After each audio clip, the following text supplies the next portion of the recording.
So a pleasant day to everyone. So in this lecture, we're going to discuss Module 4 of our subject CE 4241, Bridge Engineering.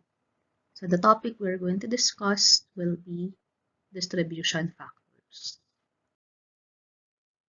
So the load distribution of the live loads in our bridge design would basically be affected by several parameters. And these parameters now would include the type of floor or the materials used for our deck, the thickness or the deck of the slab, the span length between our supports, the spacing between the stringers or the beams, and the secondary members. We also consider the stiffness of primary and secondary members, the type of bracing employed, if there are any, and the size and position of the loads. So take note that for these parameters, these are only a few of the influencing factors in our distribution of loads. So there are other potential factors that may affect the distribution of loads. But in the case of the AASHTO standard specification, the distribution of loads now will be based on the type of floor or of the deck and the spacing between stringers. While for an improved version, which is the AASHTO LRFD specification, this will now consider both type of floor and the spacing of the stringers. And in addition to this, it will also include the depth of the deck or the thickness and the span length of your supports. It will also consider the stiffness of our primary members. The distribution of loads in our bridge design will be applied through what we call your distribution factors. So the distribution factors will take into account the possibility that two trucks or two designed vehicles could be side by side near the same interior girder or interior beam. So this simply means that, for example, we will have a highway consisting of two lanes. So we assume now that this will be your exterior girders. We have here your interior girders.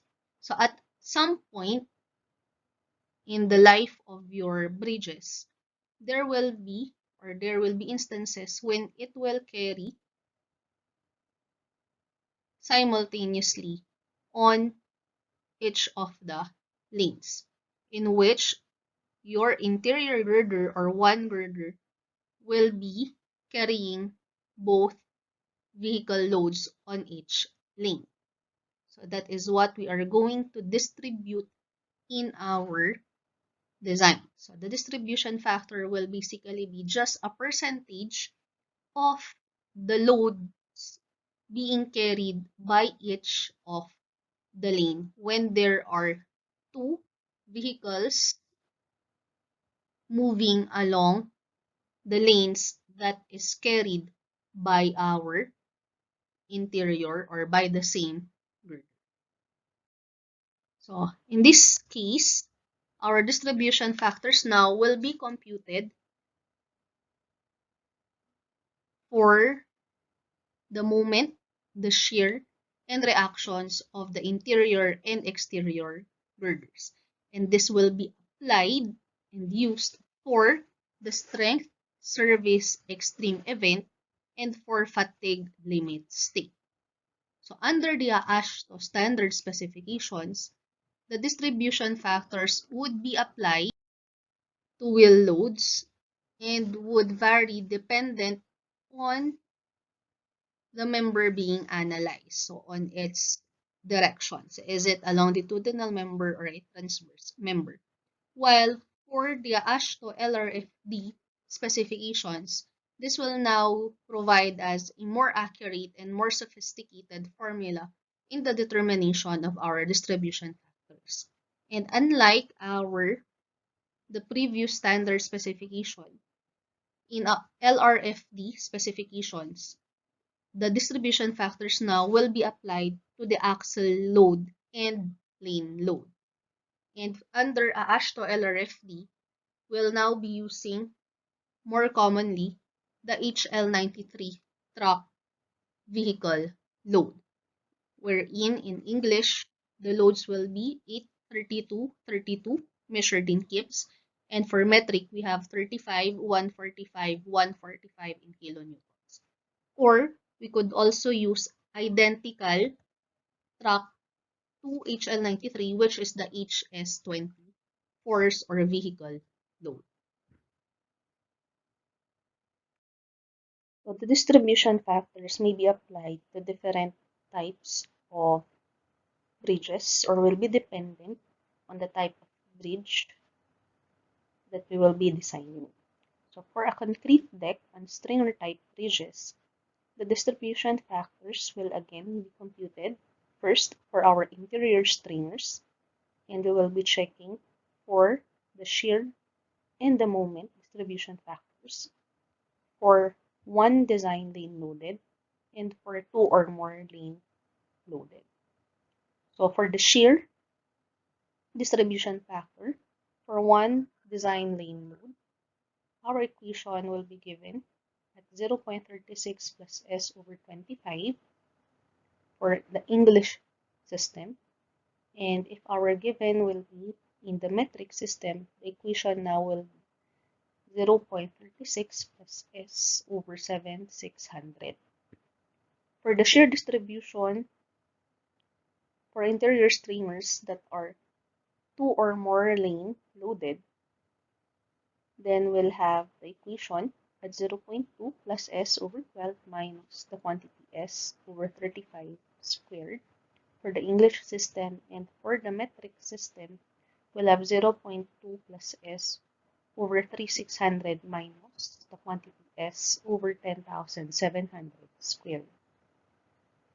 The moment distribution for interior streamers when it is one lane loaded will be for the English system, this equation. For the metric system, we'll use this equation. And for the moment distribution factor, when the interior stringer is two or more lane loaded, we'll be following the equation for English and for metric system. Take note that these equations are taken from the AASHTO LRFB Bridge Design Specifications, Table 4.6.2.2.2b-1.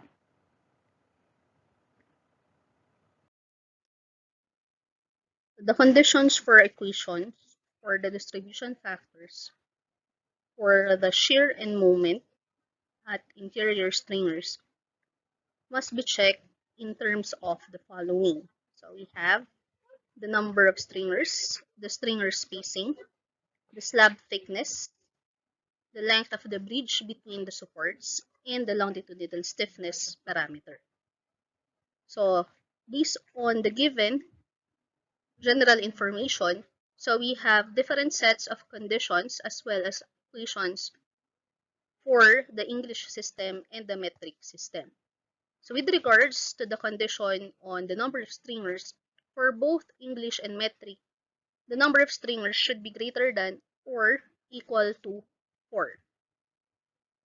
While for the stringer spacing under the English system, the span now between the stringers should be ranging from 3.5 feet to 16 feet. And then the slab thickness should be at least 4.5 inches and at most 12 inches. For the length or the span between the supports, in the English system, the length should be within the range of 20 feet to 240 feet. And for the longitudinal stiffness parameter, K sub G should be within the range of 1,000 to 7 million. While for the metric system, we will still be checking the same factors but will have different ranges. So for the spacing of the stringer, that will be 1,100 millimeters. to 4,900 millimeters. The slab thickness is checked to be within 110 millimeters to 300 millimeters. The span between the supports should be at least 6,000 millimeters and at most 73,000 millimeters. And the longitudinal stiffness parameter for the metric system should range at 4 times 10 raised to 9 up to 3 times 10 raised to 12. So take note that the equation for the stiffness parameter, K sub G, is given by the equation N times the quantity I plus A E squared, wherein your N will be the modular ratio between the beam and the slab. So it can be given in the problem, or there is a table that would give the value of N based on the concrete strength of your the concrete strength or the compression strength of concrete. Or we could also solve for the modular ratio using the elastic of modulus of elasticity of the beam and the slab. So if you are not given the elasticity, but instead we are given the unit weight of the concrete as well as the compressional strength, then you can solve for the elasticity modulus using this equation. Okay? And this is only applicable for concrete materials. So for the equation of K sub G, other factors or variables will be your I, which is the moment of inertia, A will be the area of the beam, and E will be the distance between the center of the beam or the stringer and the deck. So take note, for our E sub G, we are not going to include the thickness or the depth of the wearing surface. This will only include the slab and the beam. Okay, so again, exclude the wearing surface when computing for E sub G. So another additional note is that for bridges that will not meet the following conditions for concrete deck on stringer type bridges, additional conditions will be applied, and we can use refined structural analysis in considering or in computing for the distribution factors. So the equations and the conditions that I have shown for concrete deck and stringer type bridges distribution factors are based on the AASHTO LRFD table 4.6.2.2b-1. So for the load distribution, there will be different types of distribution of loads. And the following types of load distribution will give us an overview of some of the major types of force systems used in the bridge design and the related AASHTO LRFD requirements for the distribution of loads. So take note that these types of load distribution will be governed by varying criteria depending on the influencing parameters previously discussed in this lecture. So the first kind of load distribution will be for interior longitudinal members. So as an example was our first example for distribution factors, which is for concrete deck on stringer type of bridge. So for other load distribution factors for different kinds of superstructure will be determined or will be referred to AASHTO LRFD table 4.6.2.2.2b-1. So this kind of load distribution will only account for the lateral distribution of the load, in which no longitudinal distribution will be allowed for the wheel load. So take note, for this load distribution, the live load bending moments will be computed using the whole truck design multiplied the computed distribution factor. So for the next type of load distribution, we have the exterior longitudinal members. So we'll be distributing the loads for members on the exterior, and same for interior longitudinal members. We also have to check or compute for the distribution factor for moment and shear on this member. And we have also to take note if our bridge is one design lane loaded or if is two or more design lane loaded. So for exterior longitudinal members, both the moment and shear distribution factor for one lane loaded will be computed using the lever rule, while for the two or more design lane loaded, the moment will be computed using the equation E times the distribution factor of the interior member or interior string, in which E now will be computed using this equation for the English system, and for the metric system, the equation for E will be given by this equation. So for shear distribution factor, for a bridge that is two or more design lane loaded, the distribution factor will also be computed as E times dF of the interior member, in which the only difference will be the equation for the value of E. So for the English system, we will have E equal to 0.6 plus DE over 10. And for the metric system, E now will be computed as 0.6 plus D sub E over 3,000. So take note that for this kind of distribution factor,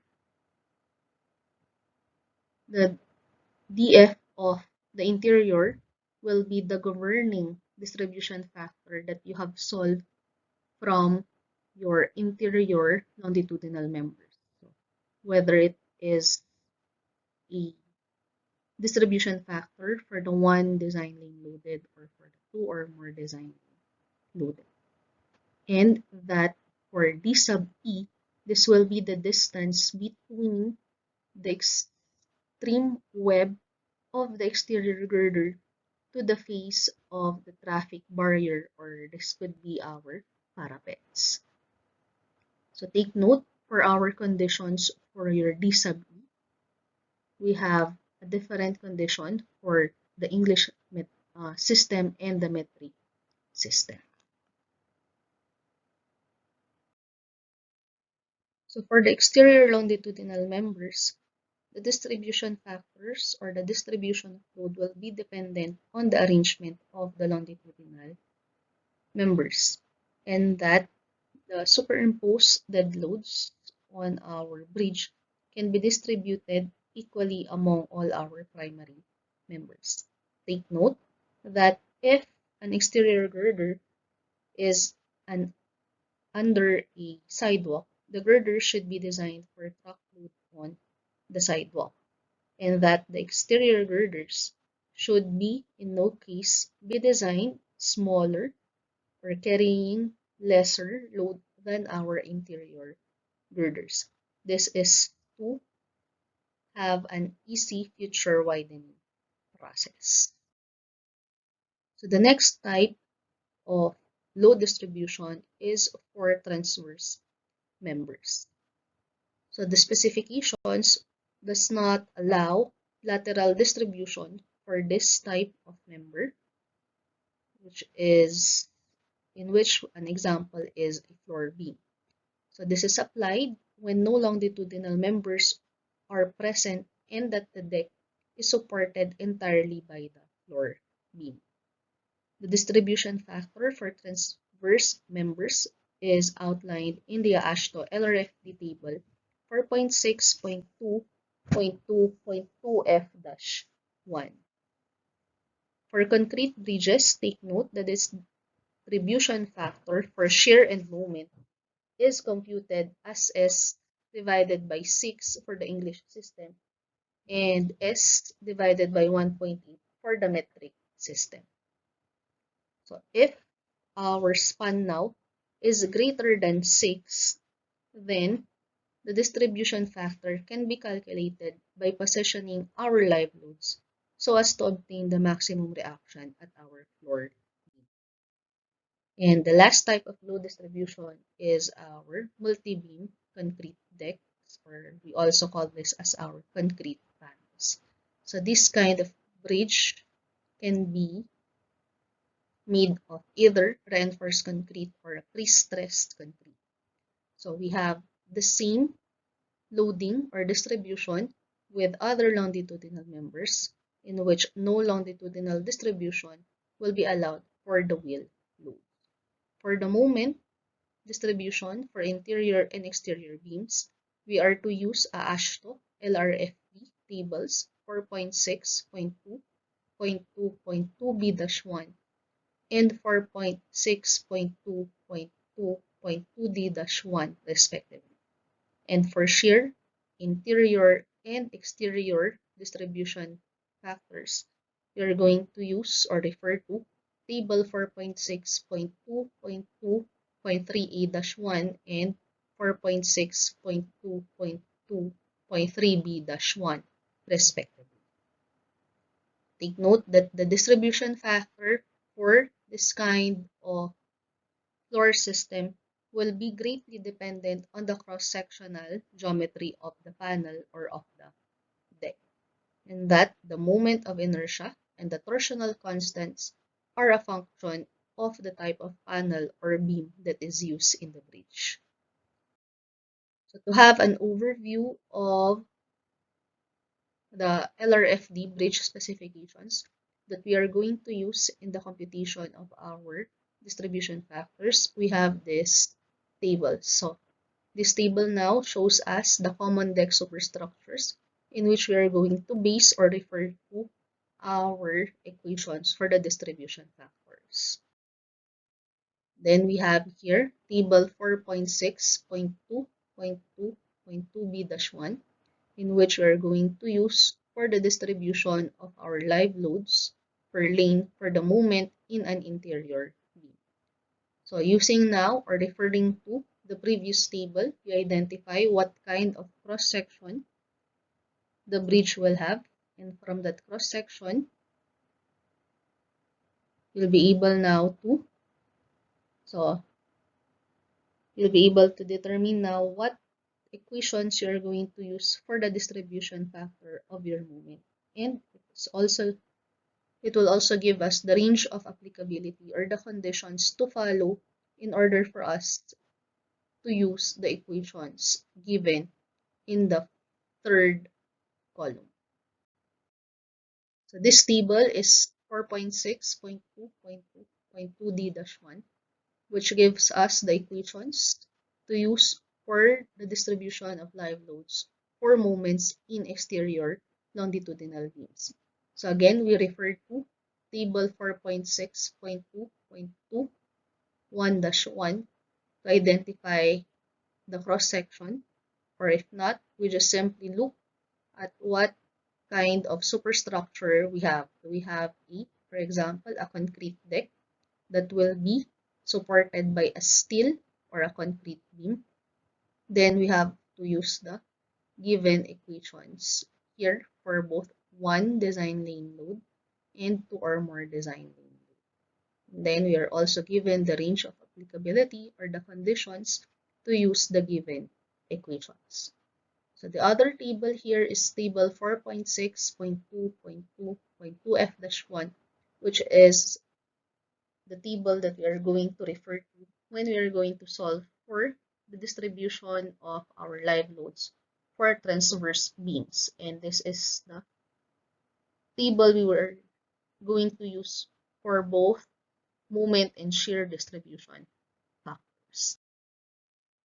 And lastly, we have tables 4.6.2.2.3a-1 and 3b-1, which are the table that will give us or will be using to identify or determine the equations for the distribution of live loads for shear in interior beams and shear in exterior beams.